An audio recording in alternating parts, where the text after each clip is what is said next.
Welcome to this story, one of the most unsettling cases ever noted in the Ozark Mountains. Before we dive in, share in the comments where you're tuning in from and the exact time you started listening. It's always interesting to see the different places and hours of the day or night where these stories reach. In the early spring of 1892, the Ozarks were still a place of deep isolation. Narrow trails connected scattered homesteads, and news traveled by word of mouth long before it reached ink. County ledgers from the period describe the region as sparsely settled, heavily wooded, and resistant to oversight. It was a landscape shaped by ridges, hollows, and long memories. The first mention of the child appears in a margin of a county clerk's notebook, not as a birth record but as an observation. The entry is brief. Infant recovered, alive, size remarkable. No name is given, no parent listed, only the location, a creek bend several miles from the nearest dwelling. Those present that morning were not officials. They were two trappers returning from the high ground, men accustomed to seeing animals born undersized or malformed after harsh winters. Yet both later swore this was different. According to affidavits collected years afterward, the infant fit entirely within a single adult hand, not prematurely still but breathing, moving. A local midwife, Mrs. Eliza Rowan, was summoned. Her journal survives in fragments preserved by descendants. She wrote that the child was formed in every respect but diminished beyond any known proportion. She noted a heartbeat, warmth, a faint cry, no visible deformity beyond scale. Word spread cautiously. The Ozarks were familiar with stories, some rooted in hardship, others in folklore. But this account resisted easy categorization. It was not described as monstrous, nor was it dismissed as rumor. Those who saw the child agreed on its size with unsettling consistency. Attempts were made to locate records. Church baptism rolls from nearby parishes list no birth corresponding to the child. Census schedules from the period show no unexplained gaps. No woman was reported missing or recently delivered. The absence of documentation troubled those who understood how closely births were tracked, even in remote regions.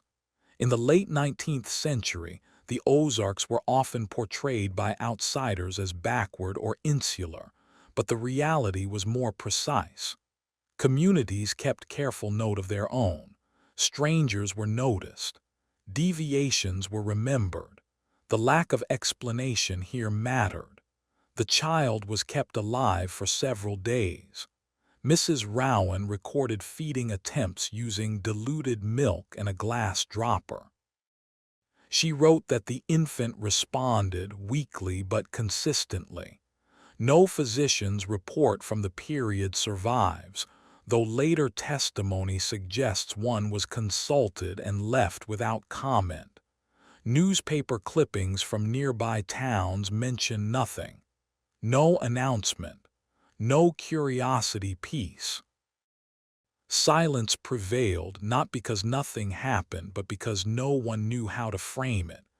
By the end of the week, the child was gone. No death record exists. No burial noted. The final line in Rowan's journal reads only, "Removed from care, by whom I cannot say." And so the case entered Ozark memory the way many things did, not as a legend, but as an unresolved fact. A living infant, smaller than a human hand, found alive in 1892, acknowledged briefly by record and witness, then released into absence without explanation. The days following the child's disappearance produced no immediate response from authorities. County officials were not summoned, and no inquiry was opened. This absence of reaction was not unusual for the Ozarks in the 1890s. Matters that resolved themselves, however incompletely, were often left that way unless violence or property demanded attention. What persisted instead were statements, gathered later and preserved unevenly. A trapper named Jonah Kincaid gave an affidavit in 1907 while testifying in an unrelated land dispute. When asked about his time in the hills, he volunteered a detail unprompted. "I once saw a baby you could hide in your palm." The clerk recorded the remark without comment. Mrs. Rowan's journal, though fragmentary, offers the clearest sense of continuity. In an entry written days after the child was gone, she reflected on the impossibility of registering the birth. "There is no column for such a thing," she wrote. "The book expects what it already knows." The sentence appears underlined twice. Neighbors later claimed that a man had come through the area asking questions shortly before the child vanished. Descriptions varied. Some said he wore a doctor's coat, others that he was dressed plainly. No name was ever recorded. No one admitted to seeing him take the child. The accounts were suggestive, not confirmatory. Church elders reviewed their baptismal rolls and found nothing. One elder wrote privately that the absence troubled him more than any irregular entry would have. "A child was among us," he wrote, "and the record does not allow it." The letter was never sent. The Ozarks had long existed in tension between documentation and experience. Outsiders often assumed the region lacked order. In reality, it maintained its own systems, oral, relational, precise, which is why the lack of consensus around the child's origin unsettled people. No one could place it. Speculation remained restrained. Some suggested a premature birth hidden for shame. Others whispered of traveling shows or medical experiments. A few invoked older folklore, but these accounts were treated carefully, marked as rumor rather than explanation.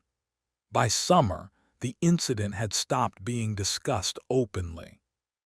The creek bend where the child was found was avoided, not out of fear, but discomfort.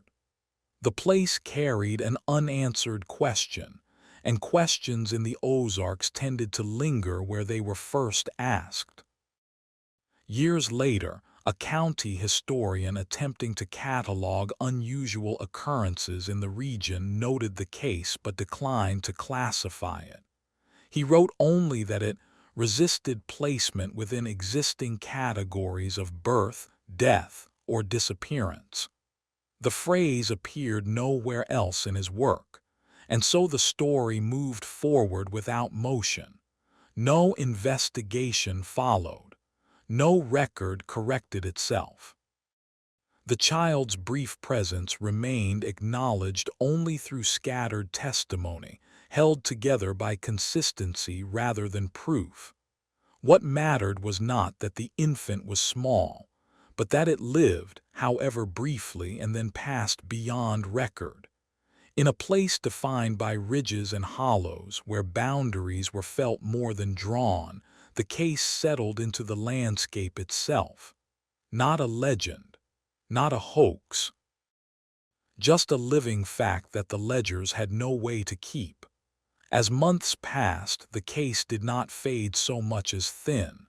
It lost detail without losing shape. People remembered the size. They remembered that the child breathed. They remembered that it was taken. What they did not remember, or perhaps never knew, was where it came from or where it went. County records from late 1892 show a brief exchange between a justice of the peace and a circuit clerk regarding irregular observations reported by midwife. The reply was procedural. Without a birth record, there could be no case. The correspondence ends there. The law required an entry point it could recognize. Mrs. Rowan continued her work, but her journal changes tone. Entries become shorter, less descriptive. In one margin she wrote, "I have learned what not to write." The sentence stands alone without context. A local physician, Dr. Samuel Brewer, is mentioned in later testimony as having examined the child. No report from him survives. His practice ledger from that year contains a torn page. When asked decades later why the page was missing, Brewer's son said only that his father had removed it himself, calling it unfit for filing. No further explanation was offered. Community memory began to sort the event into categories it could tolerate. Some treated it as a medical curiosity, others as a private tragedy. A few avoided it entirely. What unified these responses was restraint.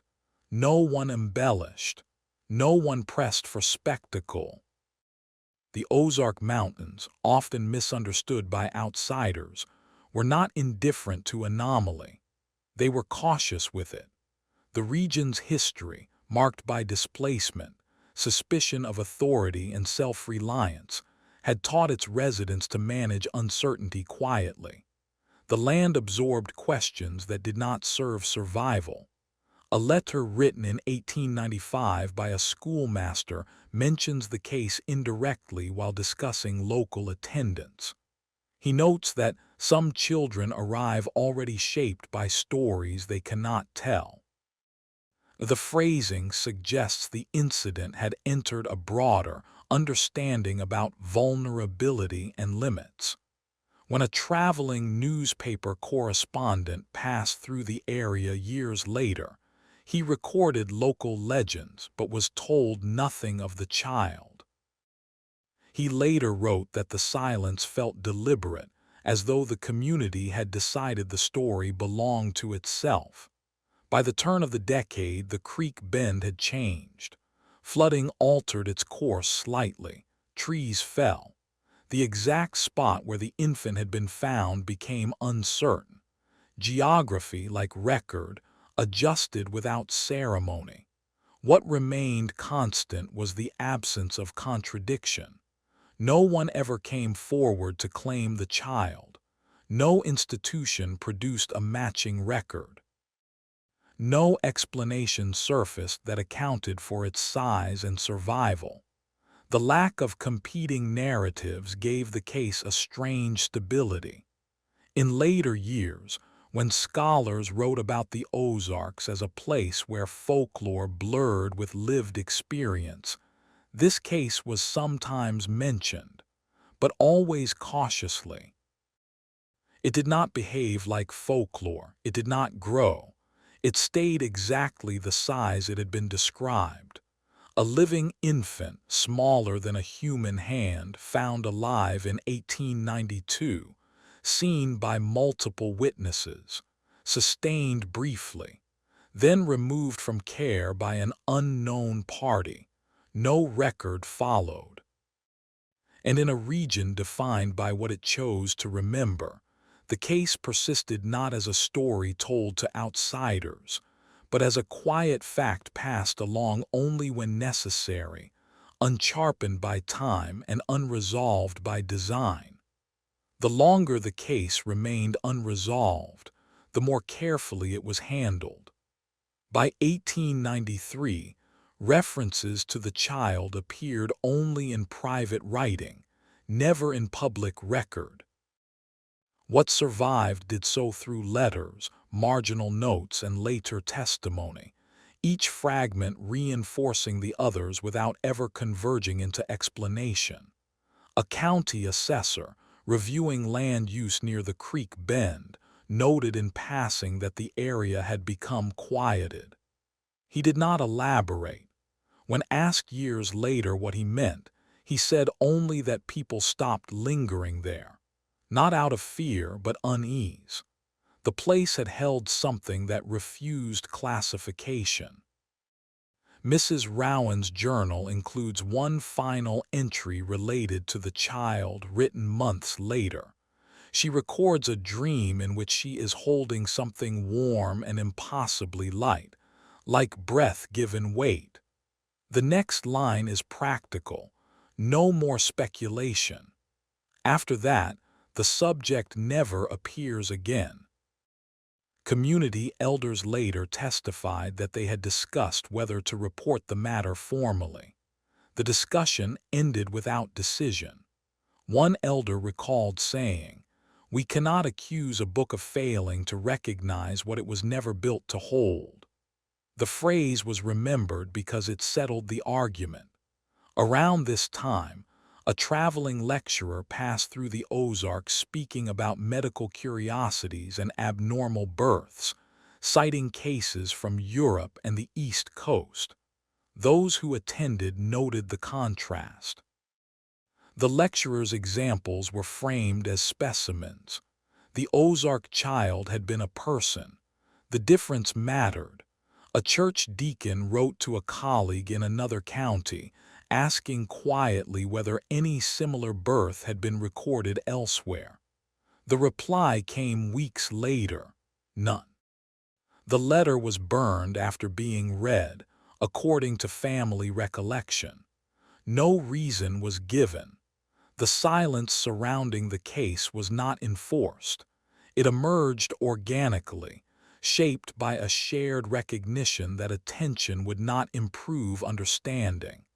In the Ozarks, problems that could not be solved were often contained rather than pursued. This approach was not unique to the region.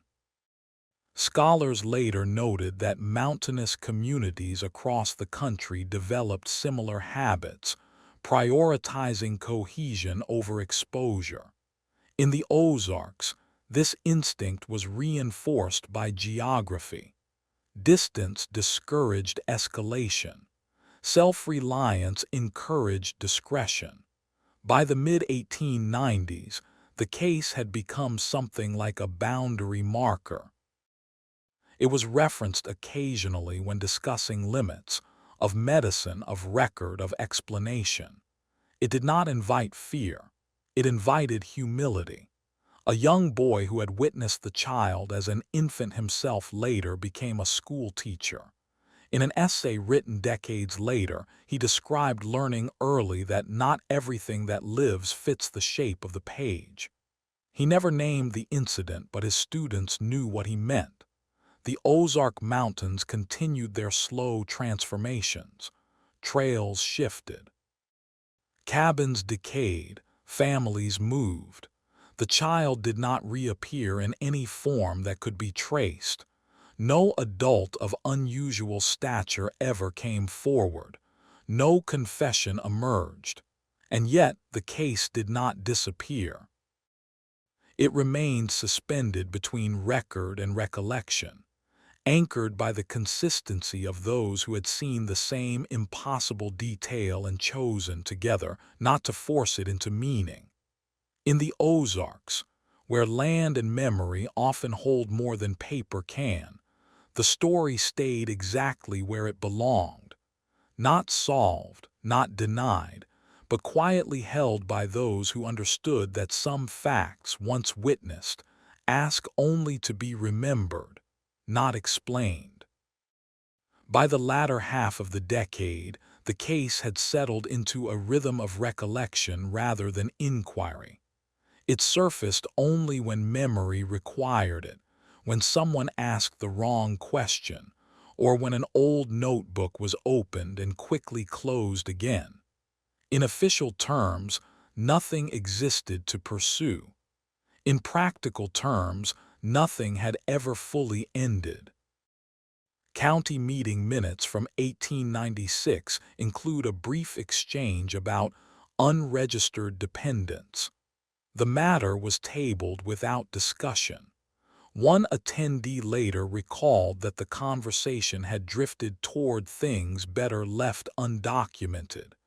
No names were mentioned, but the timing was not lost on those present. Mrs. Rowan passed away that winter. Her journals were divided among family members, many pages missing. The fragments that survived were treated carefully, as if they contained something fragile beyond their words. One descendant recalled being told never to show them to outsiders.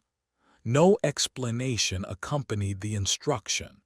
A new midwife arrived in the region and quickly learned what questions not to ask. She later said that the older women spoke of the hills as places that occasionally held life briefly. The phrasing was vague, almost ceremonial. When pressed, the women changed the subject. Local folklore began to adjust around the absence rather than the event. Stories emerged of children born small but strong, of survival against expectation. These stories were not frightening. They were cautious, respectful. None claimed origin in the creek bend. The connection remained unspoken. A traveling census taker in 1900 noted unusual consistency in family structures, few unexplained dependents, fewer informal arrangements. When asked about this, a resident replied simply, "We learned." The census taker recorded the response without comment. Scholars who later studied the Ozarks often described the region as resistant to external classification. This case exemplified that tendency. It did not fit medical literature of the time. It did not align with known conditions. It did not invite spectacle, and so it remained local, intact, and unresolved. The child never appeared again in any record, medical, legal, or anecdotal. No adult of extraordinary small stature emerged. No traveling exhibition claimed discovery. The absence of exploitation became part of the story's gravity. By the early 20th century, the case was rarely spoken of at all. When it was, it served as a reminder of limits, of what could be known, and of what should be left alone. The Ozarks had many such reminders, shaped by geography and history alike. In later testimony, a resident summarized the incident in a single sentence. "We saw something living that didn't belong to any column." The phrase captured the enduring tension between experience and record, and so the story continued without development. No escalation, no conclusion, just a quiet persistence carried by those who had seen enough to know that not all mysteries benefit from pursuit. In the Ozark Mountains, where valleys hold echoes longer than words, the hand-sized child remained exactly what it had been from the beginning, a living fact briefly witnessed, carefully tended, and then released into absence, leaving behind no explanation, only the knowledge that the world occasionally produces things that do not ask to be understood. As the new century approached, the case receded further into what could only be called accepted uncertainty. By 1901, it existed almost entirely through second-hand memory. Those who had seen the child firsthand were fewer now. Those who had not learned of it only through careful phrasing, never through direct claim. County archives show no attempt to revisit the incident. There were no follow-up notes, no cross-references, no later annotations questioning the absence of a record.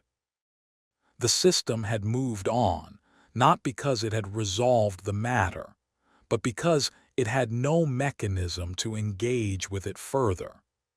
A regional physician writing in a medical circular briefly mentioned reports from the Ozark region of extreme infantile diminution without evident pathology. He did not cite names, dates, or sources, The remark drew no response. In professional circles, unverified accounts were often allowed to pass without challenge, especially when they offered no replicable evidence. Local memory adjusted accordingly. The story was no longer told as something strange that had happened, but as something the land had shown briefly and then withdrawn. This framing removed urgency. It also removed blame. No one was responsible for what could not be placed. A former schoolteacher, interviewed years later, said the case had shaped how children were taught about limits. "We told them the world was larger than the books," she said, "and that sometimes the books would never catch up." The lesson was abstract, but its origin was clear to those who had lived through the 1890s. The creek bend where the child had been found was altered again by flooding. Stones shifted, the water line moved. The precise location dissolved into approximation. Even those who remembered could no longer point with certainty. Geography completed what record had begun. There were from time to time rumors of unusually small adults passing through distant towns. None could be verified. None were traced back. These rumors were not treated as continuations of the case, but as separate curiosities. The original incident remained singular. By the early 1900s, the Ozarks were slowly opening to outside attention: rail lines, timber interests, surveyors. Yet the story did not travel with these changes. It stayed where it had always been, carried quietly by those who understood that it belonged to the region, not to inquiry. In later years, when folklorists asked why some stories endured while others faded, residents sometimes answered with gestures rather than words. They spoke of weight, of scale, of things too small to hold onto without breaking. The metaphor was apt, even if never explained. The hand-sized child did not return. No body was found. No adult life emerged that could be traced back. The case produced no echo beyond memory, and yet it did not vanish. It remained embedded in how people spoke about possibility, about care, about the limits of explanation. It shaped behavior without requiring belief. In the Ozark Mountains, where ridges hold fast and hollows release what they must, the case settled into its final form, not as mystery demanding solution, but as a quiet reminder that some encounters are complete the moment they pass beyond record. By 1904, the incident had reached a point where it was remembered without being discussed. Those who carried it did so carefully, aware that repetition could turn observation into rumor. The Ozark Mountains had always distinguished between the two. A county physician reviewing older case notes wrote privately that the matter represented a limit condition, a phrase borrowed from engineering, not medicine. He meant that the child existed at the edge of what systems could record without collapsing into speculation. His note was not shared. What did circulate were small confirmations that nothing further had emerged. No neighboring county reported a corresponding birth. No traveling exhibition claimed discovery. No physician published a case study that aligned. The absence of follow-up became, paradoxically, the strongest evidence of singularity. A teacher's register from a nearby hollow lists an unnamed infant admitted briefly to care, and then removed. The dates align loosely with the original event, but the entry is crossed through and marked error. When asked later why, the registrar said the child didn't stay long enough to belong. The explanation satisfied the book. Residents continued to avoid the creek bend, though no one instructed them to. The avoidance was practical rather than fearful. It was easier to leave questions where they arose than to carry them elsewhere. In the Ozarks, place mattered. A letter written by a timber surveyor passing through the region notes the locals' reluctance to guide him to certain hollows. He assumed superstition. He was wrong. What he encountered was discretion, an inherited habit shaped by long experience. Midway through the decade, a folklorist attempted to collect accounts of unusual births in the Ozark Mountains. He was told several stories: hard winters, premature infants, survivals against odds, but never the one he sought. When he pressed, an elder replied, "That one isn't a story." The folklorist moved on. The difference between story and record remained central. Stories grow. Records require placement. The hand-sized child did neither. It stayed the same in every retelling, which made it unsuitable for both. By 1908, those who had seen the child firsthand were elderly. Their recollections remained consistent, even as other details of their lives blurred. The size, the warmth, the breath, the removal. No embellishment entered the sequence. A former midwife reflected late in life that the most unsettling aspect was not scale but care. "We kept it alive," she said. "That matters." The statement reframed the event from anomaly to responsibility, and then to relinquishment. No effort was made to reclaim the child, because no claim had ever been established. No effort was made to deny the event, because denial would have required confrontation. The community chose a third path: containment without erasure.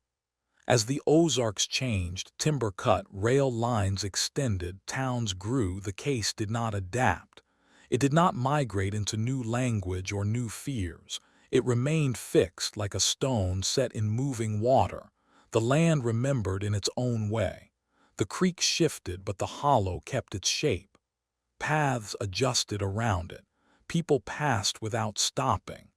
And so the case persisted, not by being told, but by being avoided with care. A living infant, smaller than a human hand, found alive in 1892. Witnessed, tended, removed, never explained. In the Ozark Mountains, where restraint often serves as record, that was enough to let the matter rest, unresolved, unchallenged, and intact. By 1910, the case had reached what locals referred to as its quiet boundary, the point at which remembering no longer required retelling. It existed as a shared restraint rather than a shared narrative. People knew where not to linger, which questions not to pursue, and which details never changed. A county surveyor mapping timber rights noted that certain hollows remained unclaimed despite their value. When asked why, a land agent replied that access was inconvenient. The explanation was practical and sufficient. No one mentioned the earlier incident, yet the avoidance aligned precisely with the old creek bend. Medical correspondence from the period shows a brief exchange between two physicians regarding reports of extreme neonatal scale variance. One physician dismissed the reports as mismeasurement. The other replied that multiple witnesses agreed independently. The exchange ended there. Neither physician published. A school inspector visiting the region remarked on the careful way teachers spoke about birth and care. Lessons emphasized observation over assertion. The inspector wrote that the curriculum reflected a local respect for limits. He did not know the origin of that respect, only that it was consistent. Occasionally, an outsider would hear a fragment and press for more. The response was always the same, a gentle deflection. Residents were not evasive, they were precise. They knew the difference between curiosity and need. The case served neither. In a private letter dated 1912, a former trapper wrote to his son, now living in St. Louis. He mentioned the child briefly, describing it as a thing the hills showed us once. He cautioned his son not to repeat the account. "It doesn't belong to Rhodes," he wrote. The phrase suggests an understanding that the story was place-bound. The Ozark Mountains themselves continued to change slowly. Timber camps came and went. Small towns grew, yet the case did not migrate into broader folklore. It resisted exaggeration. No one claimed powers, curses, or omens. The absence of supernatural framing kept the memory intact. A folklorist returned to the region that year and again failed to collect the story. He wrote in frustration that the locals refused to mythologize. The refusal was intentional. To mythologize would have altered the scale, and scale was the one detail no one permitted to drift. By the mid-1910s, the last first-hand witnesses were gone.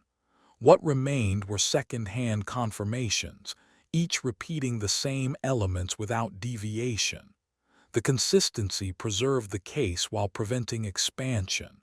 A county clerk asked why the file was never created, replied that files required endpoints. "This had none," he said. The answer closed the matter. No burial was ever recorded. No adoption noted. No adult of extraordinary small stature emerged to claim origin. The child did not reappear in any form that could be traced. And yet, the case continued to shape conduct. People spoke carefully about care, about documentation, about the difference between seeing and owning knowledge. The lesson endured without instruction.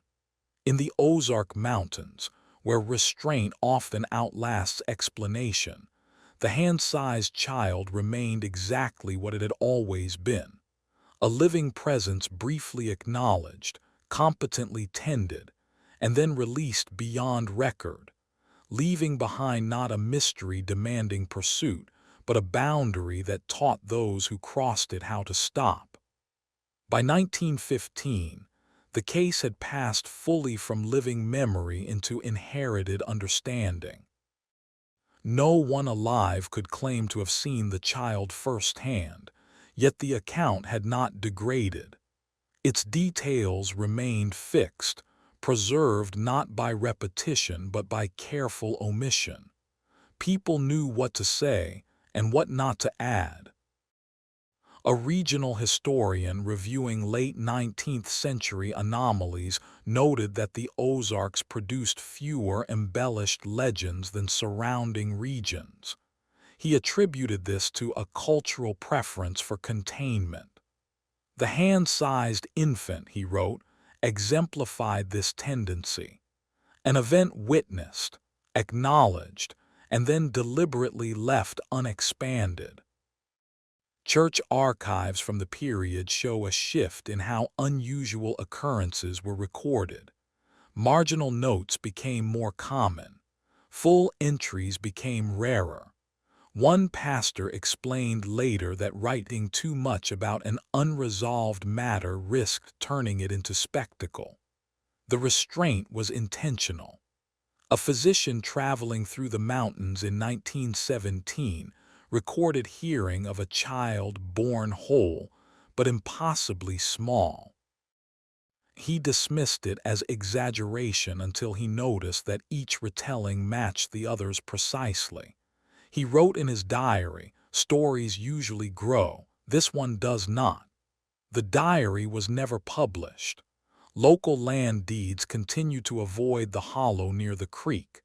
The avoidance had become normalized, explained through practicality rather than history. New residents adopted the habit without question. The place remained unused, not feared. A former teacher, now elderly, summarized the incident to a visiting relative in a single sentence. "We saw it, we cared for it, and then we knew when to stop." The sentence contained no mystery, only boundaries. As the First World War ended and attention shifted elsewhere, the case lost even its occasional mention. It did not compete with global events. It did not demand relevance. It simply remained. No attempt was ever made to recover documentation. No one went looking for the child. The possibility that the infant had been taken to a city, studied, or adopted elsewhere was neither confirmed nor denied. The community did not speculate beyond what could be supported. In later years, when people asked why the Ozarks held so many quiet stories, elders sometimes replied that the hills did not reward noise. What they meant was that not every truth benefited from circulation. The hand-sized child had lived. That was enough. It did not require a cause. It did not require an ending. It did not require an audience. And so the case reached its final form. Not a legend, not a medical mystery, but a fact that had touched a place briefly and then withdrawn, leaving behind a subtle change in how that place understood care, record, and restraint. In the Ozark Mountains, where land and memory negotiate their own terms, the story remained unresolved by design, held not by proof, but by a shared decision to let the smallest life ever witness their pass without being claimed by explanation. By 1918, the case had become something that resisted retrieval. It did not vanish, but it no longer surfaced even by accident. When people spoke of the past, they moved around it as though around a fixed object in low light, aware of its presence, unwilling to collide with it. A state inspector compiling notes on rural health conditions passed briefly through the Ozarks that year. His report mentioned the difficulty of tracking births in isolated regions, noting that some lives appear only briefly, leaving no administrative shadow. The phrasing was impersonal, but those familiar with the old incident recognized the alignment. Local physicians, now fewer in number due to the war, relied more heavily on practical judgment than written guidance. One doctor remarked privately that medicine often encountered limits not of knowledge but of permission. "Sometimes," he said, "you are shown something and then told, without words to let it go." The hollow near the creek remained unused. It had acquired no folklore, no warning signs, no stories told to frighten children. Its avoidance was quiet and consistent. Paths curved away from it naturally, as though shaped by habit rather than decision. In a surviving letter dated 1920, a former resident wrote to a friend who had moved west. He mentioned the child in passing, describing it as the smallest life the hills ever allowed us to hold. He did not ask questions. He did not speculate. The line appears alone on the page, underlined once, then the letter moves on. Archivists later noted that the Ozark Mountains produced an unusual number of marginal records, notes without files, observations without conclusions. The hand-sized infant fit that pattern precisely. It existed in the margins, never demanding a central place. As time advanced, the possibility that the child had survived into adulthood became less plausible. No adult of corresponding stature appeared. No medical anomaly surfaced that could be traced back. The absence closed certain doors while leaving others ajar. No one attempted to force them. The community's response had long since solidified into custom. Care was offered when needed. Documentation was attempted when possible. And when neither could proceed without harm, restraint prevailed. A visiting academic once asked why the story was never told publicly. An elder replied, "Because it wasn't ours to finish." The answer suggested a boundary between witness and ownership that the case had taught generations to respect. By the early 1920s, the incident had lost even its informal place in conversation. It was remembered only when relevant, when discussing care, limits, or the difference between seeing and explaining. It no longer needed to be named. No artifact remained. No clothing. No cradle. No marker. The physical world had absorbed the event completely.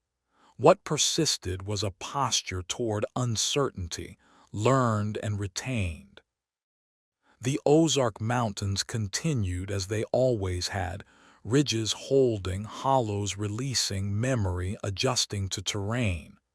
The case did not ask for conclusion. It had already completed its work. A living infant, smaller than a human hand, had been found alive in 1892, witnessed, tended, removed, never explained. And in a region shaped as much by what it withholds as by what it reveals, that remained enough. An unresolved presence folded quietly into the long, careful memory of the hills.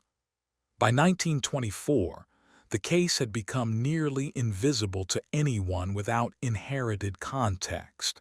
It no longer appeared in conversation or correspondence unless a listener already knew how to hear it. This was not forgetfulness. It was filtration. A county registrar revising old ledgers that year noted several marginal entries from the 1890s that had never been formalized. One of them, unlabeled, undated beyond the year, reads simply, "Observed, cared for, not retained." The registrar assumed it referred to livestock or temporary wards and moved on. The ambiguity protected the record from inquiry. In a lecture delivered at a normal school in Springfield, a visiting sociologist spoke about how rural communities manage anomalies. He described a pattern where events that cannot be verified are neither denied nor amplified, but set aside intact. The description fit the Ozarks precisely. No example was given, but the locals in attendance exchanged glances of recognition. A former timber foreman recalled that crews avoided camping near certain hollows without being told to. When asked why, he said it was a courtesy to the place. The phrase suggested respect rather than superstition. The hollow was not feared, it was acknowledged. Medical journals from the early 1920s show no advancement that could retrospectively explain the infant's scale. Conditions known at the time did not align. Those who had examined the child, midwives, trappers, perhaps a physician, had all agreed on one thing: the infant was proportioned normally, only reduced. That consensus remained undisturbed.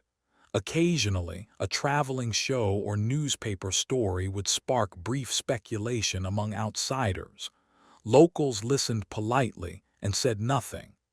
The difference between spectacle and witness was understood. The case belonged to the latter. A teacher training manual from the region emphasized observation without assumption. One passage advised educators to note what is present without forcing it into narrative. The guidance was practical, but its origin lay deeper. It reflected a lesson learned decades earlier: without attribution. As the decade progressed, the last tangible links to the event weakened further. Handwriting styles changed, paper aged.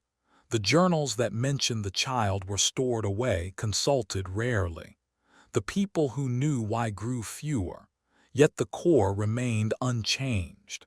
There was no attempt to reinterpret the event through new lenses, no medicalization, no folklore, no theology. Each would have altered the scale. Restraint preserved accuracy. By the mid-1920s, the case functioned as a quiet reference point for how the community handled the unclassifiable. It shaped behavior without demanding belief. It offered no answers, only limits. The Ozark Mountains continued to hold their ground. Roads improved. Towns expanded slightly. But the hollow near the creek remained undisturbed, not by decree but by habit. And so the story endured in its most stable form, not as a question waiting to be solved, but as a fact that had already completed its purpose. A life briefly present, care briefly given, then release. In the Ozarks, where memory often survives without narrative, that sequence remained intact, unadorned, unresolved, and quietly sufficient. By 1928, the case had passed into a category that archivists sometimes called non-reactive memory. It did not trigger action when encountered, nor did it invite reinterpretation. It simply existed, unchanged by time, protected by the same restraint that had first allowed it to survive. A state folklife survey conducted that year included the Ozark Mountains among regions noted for low narrative inflation. The surveyors remarked that stories there tended not to grow with repetition. They cited this as evidence of a cultural preference for precision over drama. Though no case was named, the observation aligned closely with the handling of the hand-sized infant. A retired midwife, interviewed late in life, was asked whether she had ever seen anything she could not explain. She paused, then answered carefully, "I've seen things I could explain but not keep." She offered no further detail, and the interviewer did not press. In county offices, the incident remained absent by design. There was no file to misplace, no report to lose. The lack of formal documentation had become its own form of preservation. Without an entry point, there could be no revision. Younger generations learned of the case only indirectly. They absorbed its lesson without hearing its facts. It shaped how elders spoke about care, about boundaries, about when observation ended and responsibility began. The child itself was rarely mentioned. A visiting doctor in 1930 recorded hearing an old account of an infant of remarkable scale while staying overnight with a local family. He dismissed it privately as exaggeration, then noted that every detail he heard matched accounts recorded decades earlier. He wrote, "If this is invention, it is unusually disciplined." He never followed up. The hollow near the creek remained unmarked. It had never become sacred ground or cursed land. It was simply unused. The absence of meaning preserved it more effectively than any story could have. As the Depression approached, attention shifted toward survival. The case offered no utility in that context. It neither warned nor promised. It asked nothing. And so it remained where it was. By the early 1930s, the Ozarks were described increasingly in academic writing as a region where memory functioned differently, less as narrative, more as posture. The hand-sized infant fit this model precisely. It had altered behavior without demanding explanation. No artifact surfaced, no photograph, no preserved clothing. Nothing tangible ever emerged to challenge the restraint that had defined the case from the beginning. What had been seen remained known only through consistency of recollection. The community had not forgotten. It had simply finished speaking. In the Ozark Mountains, where events sometimes conclude not with answers but with agreement, the smallest life ever witnessed there remained unresolved by choice, carried forward not as a mystery to solve, but as a boundary remembered. By 1933, the case had become indistinguishable from the habits it produced. It no longer stood apart as an event. It lived on as a method. When uncertainty appeared, people handled it the way they had learned, carefully, briefly, and without expansion. A county relief officer working during the early Depression years noted that the Ozark Mountains presented fewer irregular dependency claims than comparable regions. He attributed this to local custom. The phrase concealed more than it explained. Custom in this context meant restraint learned over time. An old ledger surfaced briefly when a schoolhouse was cleared for repairs.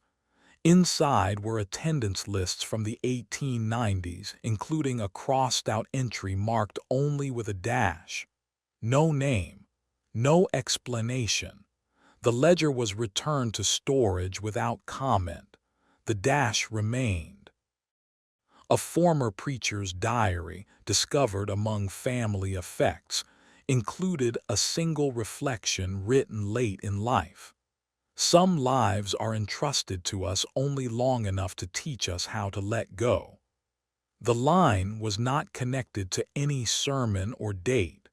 Those who knew its origin did not explain it. Scholars writing in the 1930s about Appalachian and Ozark communities often contrasted their approaches to memory. Where one region favored story, the other favored boundary.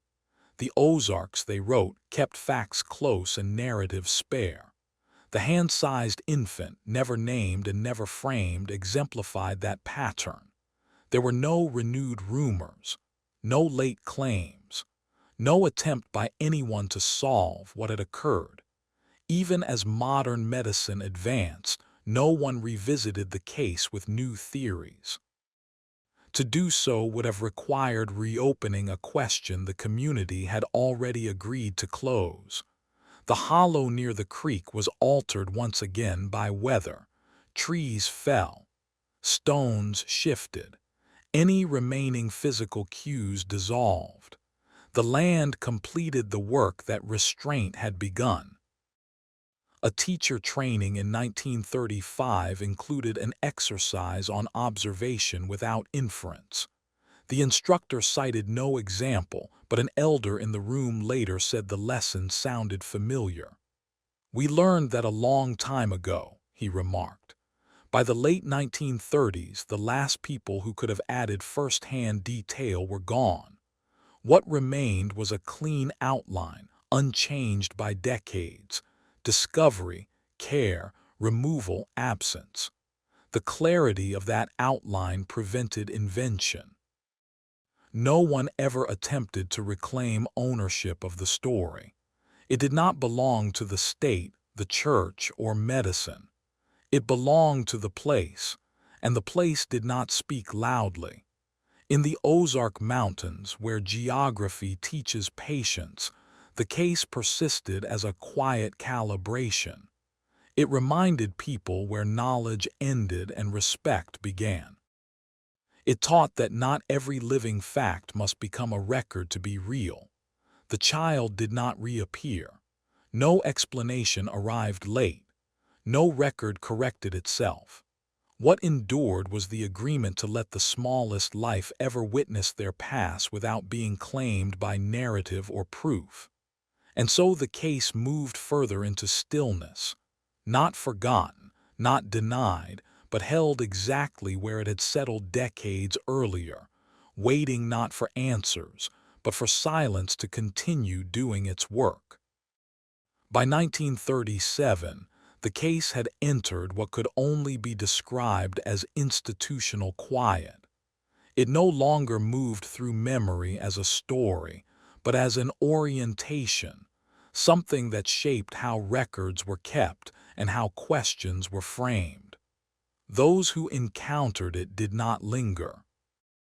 A county archivist tasked with reorganizing older materials noted the absence of a file where one might have been expected. He penciled a question mark beside a reference to the 1890s, then erased it. Later, he explained that creating a file after the fact would have altered the balance. You don't give a thing a spine after it's learned to stand on its own, he said. In a regional lecture on mountain geography, a professor referenced the Ozark Mountains as a place where human activity tended to conform to terrain rather than impose upon it. He spoke of hollows that discouraged intrusion and ridges that guided movement. The analogy extended beyond land. Those listening understood how certain questions were similarly guided away. A former nurse, interviewed late in life, was asked whether she believed every birth should be recorded. She paused before answering that recording was an act of ownership as much as care. Some lives aren't meant to be carried that way, she said. The interviewer moved on. By this time, the hand-sized infant appeared only in indirect forms, phrases, habits, omissions. Teachers emphasized careful observation without interpretation. Clerks favored marginal notes over formal entries. Elders spoke of knowing when to stop. None of these practices cited an origin, yet they shared one. The hollow near the creek had changed again. Erosion softened its edges. What had once been avoided by memory was now avoided by convenience. The land offered no markers. Even those who tried to remember the exact spot found their certainty slipping. A visiting folklorist returned to the region and remarked on the absence of certain kinds of stories. He expected myths, warnings, supernatural explanations. Instead, he found a consistent refusal to inflate. He wrote that the Ozarks keep their anomalies small. The phrase, unintentionally, captured the essence of the case. Occasionally, someone would ask directly, usually an outsider, usually with curiosity rather than need. The response was polite and brief. It happened, someone would say, and then it didn't. The explanation satisfied the exchange. As the decade closed, the case's influence was most visible in what never happened. There was no revival of interest, no anniversary article, no late confession. The absence of return became definitive. The Ozark Mountains continued to absorb change slowly. Roads improved, radios arrived, the world felt closer, yet the case did not travel with these changes. It remained anchored to the land that had first held it. A final reference appears in a personal notebook dated 1939.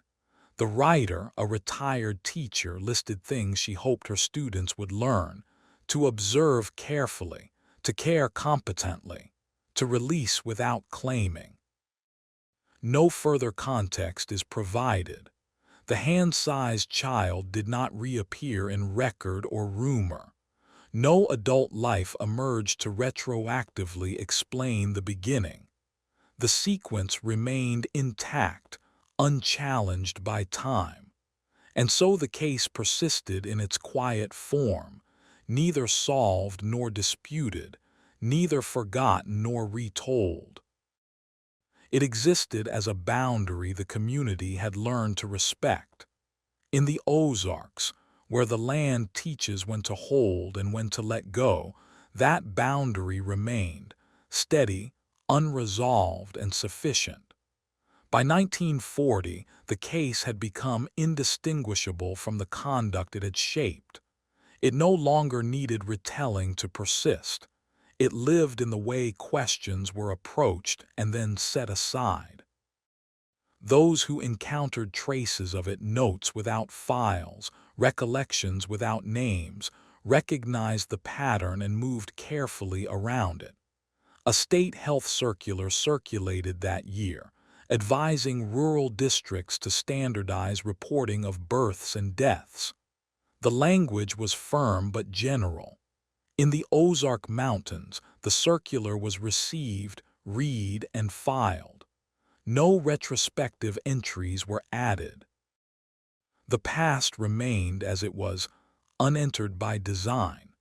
An elderly trapper, interviewed for a local history project, was asked to describe the most unusual thing he had ever seen in the hills. He smiled, paused, and spoke instead about a winter storm that changed the course of a creek. The interviewer later wrote that the answer felt deliberate. He did not ask again. Private letters from the period reveal a subtle shift in how elders advised the young. Guidance emphasized attentiveness without possession, help when needed, then step back. One letter included the line, "Not every beginning asks for a ledger." The phrase circulated quietly, unattributed. The hollow near the creek had fully blended into the working landscape. New growth obscured old lines.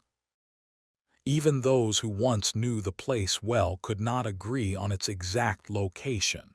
Memory had loosened its grip, and geography completed the work. A visiting physician during the early 1940s attempted to catalog unusual regional accounts for a broader study. He returned with pages of notes but no mention of the infant. When asked why, he said the account was too exact to be useful. He meant that it left no room for hypothesis. The distinction mattered. Most anomalies survive because they invite interpretation. This one resisted it. The child's size, the care given, the removal, each detail remained fixed. There was nothing to argue with, nothing to build upon. In academic writing of the time, the Ozarks were sometimes referenced as a place where observation outranked explanation.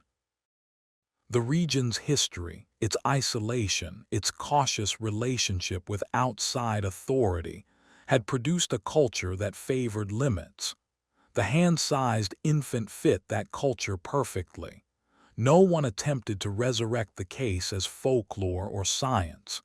To do so would have changed it. The community's restraint preserved accuracy at the cost of answers, a trade long accepted in the hills. As the decade advanced, the last living links to the event were gone.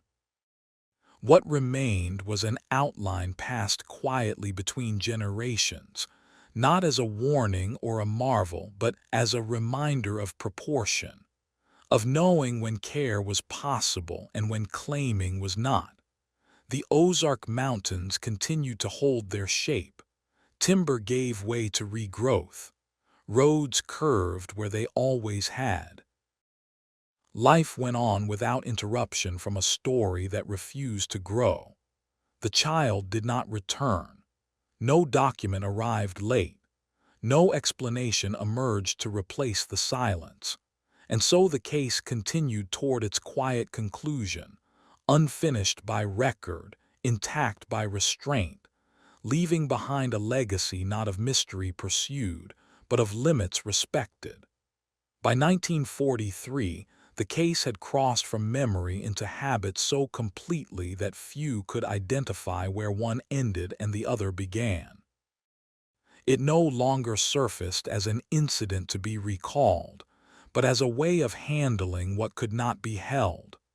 When uncertainty appeared, people responded as they had learned: brief care, no spectacle, no pursuit. A county superintendent reviewing training materials noted that local guidance favored marginal notation over full entry when facts could not be verified. The practice was not codified. It did not need to be. It had been absorbed. Asked why this differed from neighboring regions, he replied, "Because our past taught us where records can do harm." In private correspondence between two rural physicians, one remarked that the Ozarks seemed resistant to case building. "They treat observation as an end," he wrote, "not a beginning." The comment was clinical, but it echoed the long-standing approach shaped decades earlier. The hollow near the creek, long since altered, was now indistinct even to those who once knew it. Erosion and regrowth had softened every edge. If the land had ever held a question, it had returned it to general form. No sign suggested where a life had briefly been found and tended.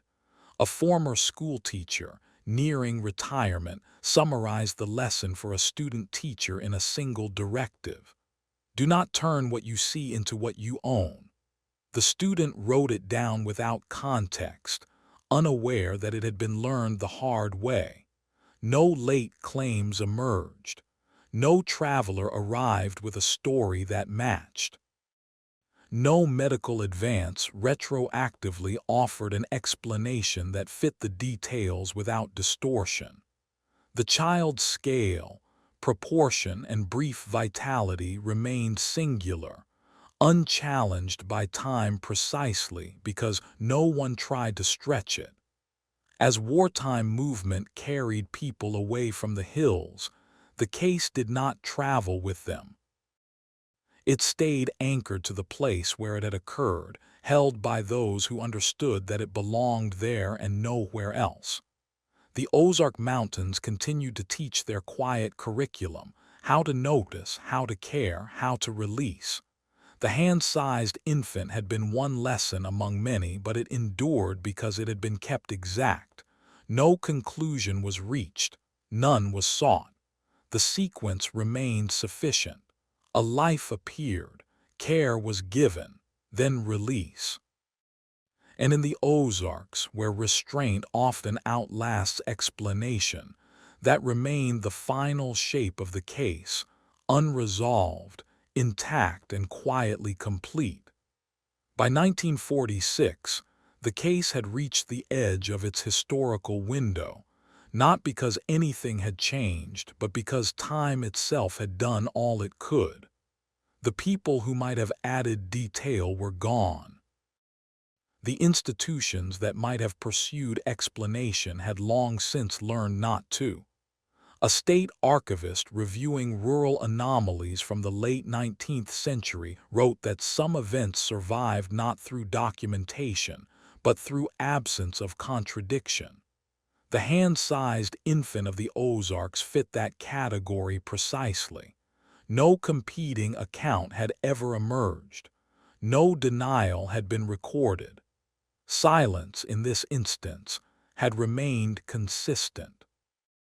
In an unpublished manuscript on regional memory, a historian noted that the Ozark Mountains produced fewer resolved mysteries than surrounding areas. He argued that resolution required confrontation, and confrontation was something the region reserved for necessity. The infant, he wrote, presented no threat once it was gone. The sentence was stark, but accurate. The habits shaped by the case persisted. Midwives continued to keep personal journals separate from official logs. Clerks favored discretion when faced with irregularities. Elders taught the young to distinguish between care and claim.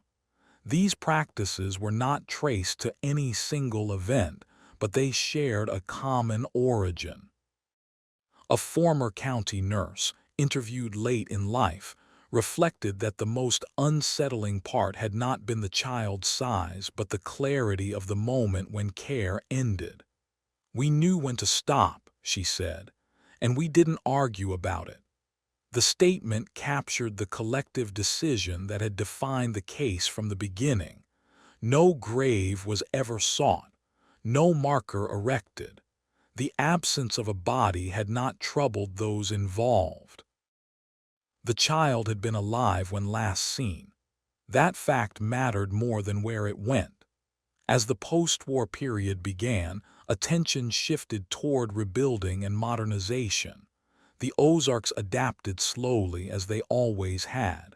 Roads improved, records expanded, yet no one attempted to retroactively fill the gap left by the infant.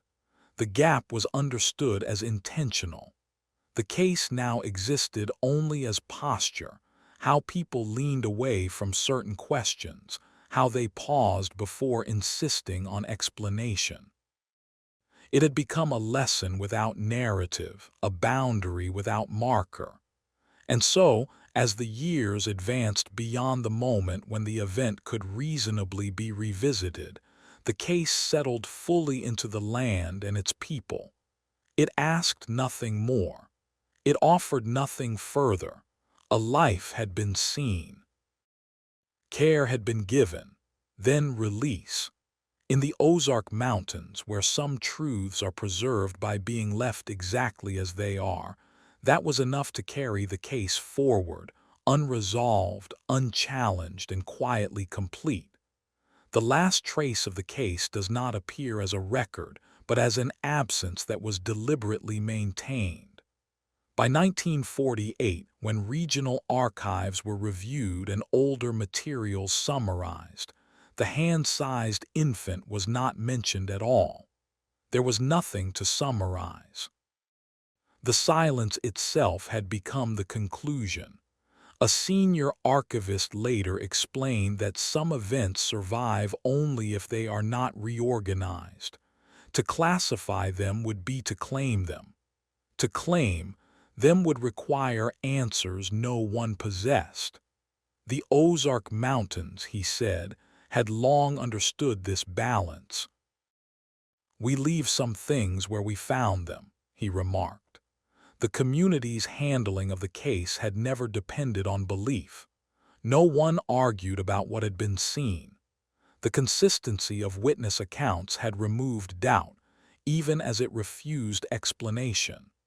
The child's size, its brief vitality, the care given, and the moment of release had never shifted with time. In later academic reflections on the Ozarks, scholars occasionally referenced the region's relationship with unresolved facts. They pointed to how geography encouraged patience and restraint, how hollows kept what they were given, and how memory adjusted without insisting on closure. The infant of 1892 remained an unspoken example. No marker was ever placed, no anniversary observed, no warning passed down to frighten children.